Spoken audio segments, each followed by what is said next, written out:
والصلاة والسلام على سید الانبیاء والمرسلین اما بعد فاعوذ باللہ من الشیطان الرجیم بسم اللہ الرحمن الرحیم افلا یتدبرون القرآن ام علی قلوب اقفالها صدق اللہ مولانا العظیم وصدق رسولہ النبی الکریم الامین الرؤوف الرحیم ان اللہ وملائکتہ یصلون علی النبی یا ایہا الذین آمنوا صلوا علیہ وسلموا تسلیما اللہم صلی علی سیدنا مولانا محمد مبارک وسلم علیہ صلاۃ و سلام علیک یا سیدی یا رسول اللہ وعلی آلک واصحابک یا سیدی یا نور اللہ۔ قرآن مجید فرقان حمید ایک ایسی خوبصورت کتاب ہے کہ اس کے ایک ایک حرف کو اگر پڑھا جائے اور سمجھا جائے اور عمل کیا جائے تو دل کی دنیا بدل سکتی ہے۔ بلکہ قرآن مجید فرقان حمید ایسی کتاب ہے کہ جو اس کو پڑھتے جائیں گے، ذوق اور شوق کے ساتھ پڑھتے جائیں گے، زنگ اترتے جائیں گے، روحانیت ملتی جائے گی۔ یعنی دنیا کی محبت ختم ہوگی اور اللہ اور اس کے رسول صلی اللہ علیہ وسلم کی محبت بڑھتی چلی جائے گی۔ دیکھیں، جب بھی کسی کپڑے کو صاف کرنا ہو تو اس کو گندے پانی میں ڈالیں گے تو وہ اور گندا ہو جائے گا، اور اس کو صاف پانی میں رکھیں گے تو یقیناً وہ صاف ہو جائے گا۔ داغ لگے ہیں تو سرف وغیرہ آپ لگائیں گے، صابن لگائیں گے، ٹھیک ہوگا۔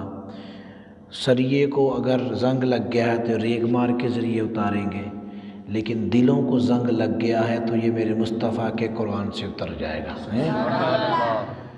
دلوں کو زنگ لگیں گے، دلوں کو تالے لگیں گے تو یہ قرآن پڑھتے جاؤ گے تو تالے کھل جائیں گے۔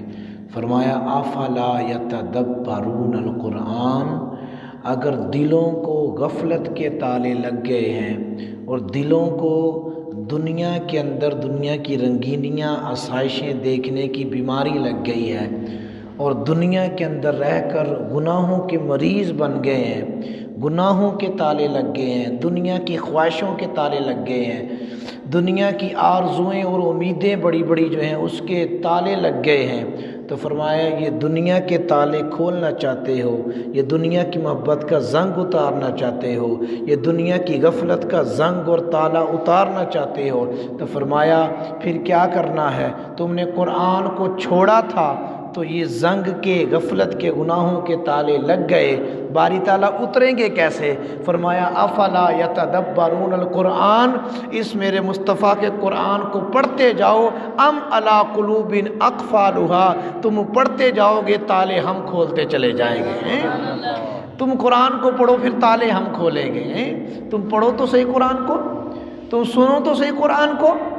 اور یہ ایسی کتاب ہے کہ فرمایا وَإِذَا قُرِئَ الْقُرْآنُ فَاسْتَمِعُوا لَهُ وَأَنصِتُوا لَهُ لَعَلَّكُمْ تُرْحَمُونَ، کہ یہ قرآن ایسی پیاری کتاب ہے کہ اس قرآن پاک کو پڑھنا جو ہے یہ سنت ہے اور سننا جو ہے یہ فرض ہے۔ اور تم قرآن پاک کو کان لگا کر توجہ کے ساتھ خاموشی سے سن لو، یا اللہ ملے گا کیا ملے گا؟ فرمایا لعلکم ترحمون، میں تم پر رحم بھی فرما دوں گا، تم پر رحمت بھی فرما دوں گا۔ تو اس قرآن کو پڑھنا ہے، اس قرآن کے ساتھ ہم نے لو لگانی ہے، اور پھر یہ تھی کہ قرآن ہمیں کہاں سے کہاں پہنچائے گا۔ اس کا ایک ایک حرف تالوں کو کھول دے گا، دلوں کے تالے۔ دیکھیں، خواجہ معین الدین چشتی اجمیری رحمۃ اللہ تعالی علیہ یہ قرآن پڑھنے والے لوگ ہوتے تھے، 2 رکعتوں کے اندر پورا قرآن ختم کر دیتے تھے۔ ایسے تو 90 لاکھ کو کلمے نہیں پڑھا دیے انہوں نے نا، یہ خالی جگہ پر جا کر ڈیرے لگاتے تھے تو جنگل میں منگل ہو جاتا تھا۔ حضور داتا علی حجویری بھی تو لاہور میں آئے تھے نا، کچھ بھی نہیں تھا، آج دیکھو داتا صاحب کا مزار لاہور کا مرکز بنا ہوا ہے نا۔ تو اس لیے یہ 2 رکعتوں کے اندر قرآن پڑھتے تھے، دن میں قرآن پڑھتے تھے، رات کو قرآن پڑھتے تھے، پھر صبح کو روزہ رکھتے تھے۔ تو معین الدین چشتی اجمیری رحمہ، پھر یہ قرآن کے قرآن کے ساتھ اتنا تعلق تھا اور اتنا قرآن مضبوط تھا کہ پھر ان کے دل نور قرآن اور نور ایمان اور نور اسلام سے مزین اور روشن ہو چکے تھے۔ قرآن کی محبت سے اور صاحب قرآن کی محبت سے ان کا دل روشن تھا، ظاہر بھی روشن تھا، باطن بھی روشن تھا، خلوت بھی روشن تھی اور جلوت بھی روشن تھی، اور یہ ان کی جو تنہائیاں تھیں وہ بھی پاک تھیں، اور ان کا جو لوگوں کے سامنے بیٹھنا اٹھنا تھا یہ بھی پاک ہوتا تھا، اور جو ان کے ساتھ بیٹھتا تھا وہ بھی قرآن پڑھنے والا بن جایا کرتا تھا، وہ بھی مصطفیٰ کی ذات پر درود و سلام پڑھنے والا بن جایا کرتا تھا۔ تو اب بات یہ کرنے لگا ہوں کہ ان کے پاس، ان کے دلوں میں جو کہ قرآن کی محبت تھی، صاحب قرآن کی محبت تھی، تو ان کا جس طرح باہر سے چیز چمکتی نظر آتی تھی نا، ان کا ظاہر بھی چمکتا تھا، اسی طرح ان کا باطن بھی اسی طرح چمکتا نظر آتا تھا۔ تو ان کے پاس ایک شخص آیا، خواجہ صاحب کی سیرت میں لکھا ہوا ہے کہ آپ رحمۃ اللہ تعالیٰ علیہ اسی طرح بیٹھ کے درس و بیان تدریس کر رہے تھے، تو ایک ہندو شخص آیا، ہندو جوگی تھا، وہ آیا اور آ کے کہتا ہے کہ اے خواجہ معین الدین چشتی اجمیری رحمۃ اللہ تعالیٰ علیہ، میں بڑا عجیب منظر دیکھ رہا ہوں۔ کیا دیکھ رہے ہو؟ کہا کہ میں آپ کو یوں کر کے دیکھ رہا ہوں، یوں کر کے دیکھ رہا ہوں۔ اصل میں بات پتہ کیا ہے، جتنے آپ باہر سے روشن نظر آ رہے ہیں نا، چمک رہے ہیں، اسی طرح آپ کا باطن بھی چمکتا نظر آ رہا ہے۔ مجھے آپ کا باطن بھی چمکتا نظر آ رہا ہے، تو لیکن ایک پریشانی ہے، کہا وہ کیا؟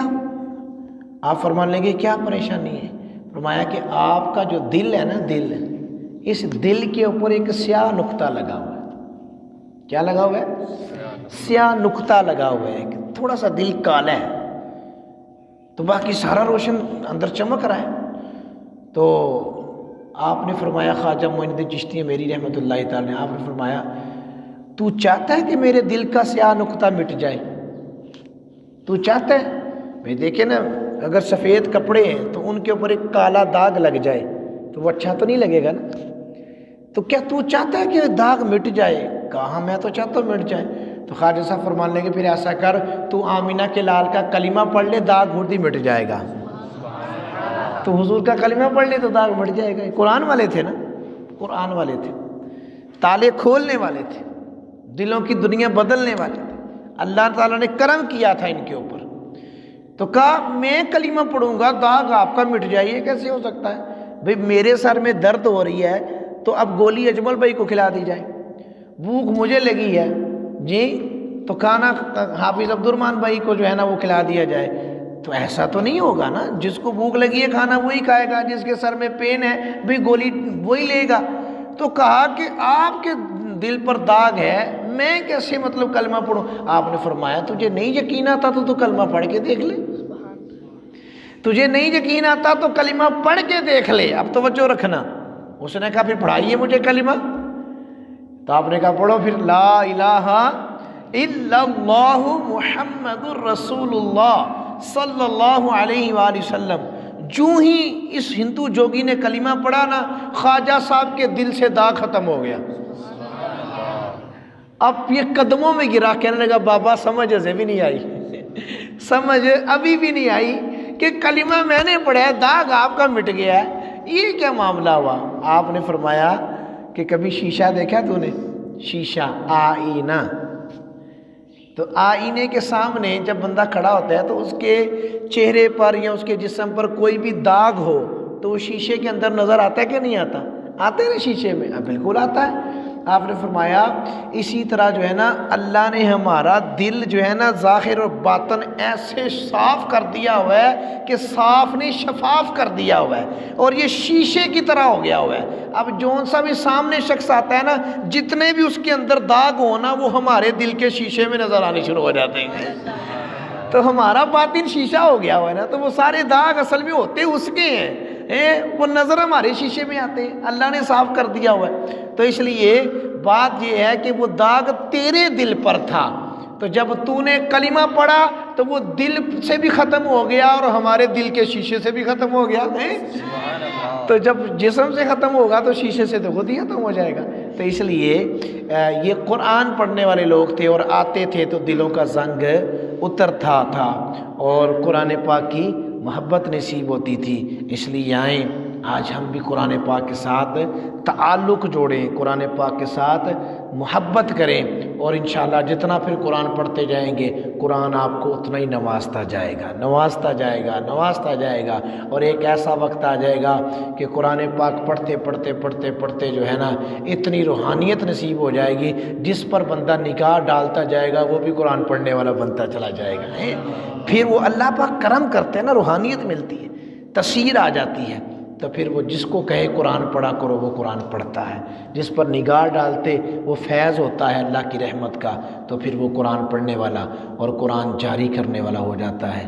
تو آئیں ہم بھی ہمت کریں، آج تالے لگے ہوئے ہیں، یہ تالے کھولنے ہم نے۔ یہ تالے کون کھولے گا؟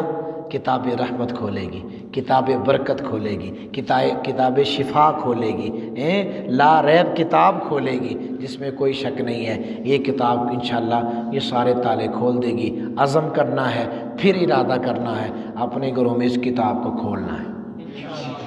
ہمارے گھر میں کوئی ایسا فرد نہ ہو جو قرآن پاک سے دور ہو۔ انشاءاللہ قرآن کو کھولنا ہے، چومنا ہے، سینے سے لگانا ہے۔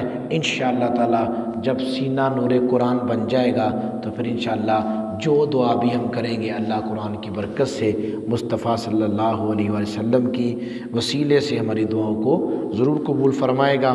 آج کے رمضان المبارک کی 8ویں روزے کی 8ویں تراویح جو ہے وہ ہماری کمپلیٹ ہوئی، اور اس میں ہم نے پھر قرآن پاک کے حوالے سے آپ کے سامنے چند باتیں رکھی۔ اللہ پاک صبح کے 8ویں روزے کو بھی ہمیں رکھنے کی توفیق نصیب فرمائے، اور کل 9ویں رات میں 9ویں تراویحوں کے بعد انشاءاللہ زندگی رہی تو ہم پھر اسی طرح مختصر سی نشست کو لے کر چلیں گے۔ اللہ ہمیں عمل کی توفیق نصیب فرمائے۔ وآخر دعوانا ان الحمد للہ رب العالمین۔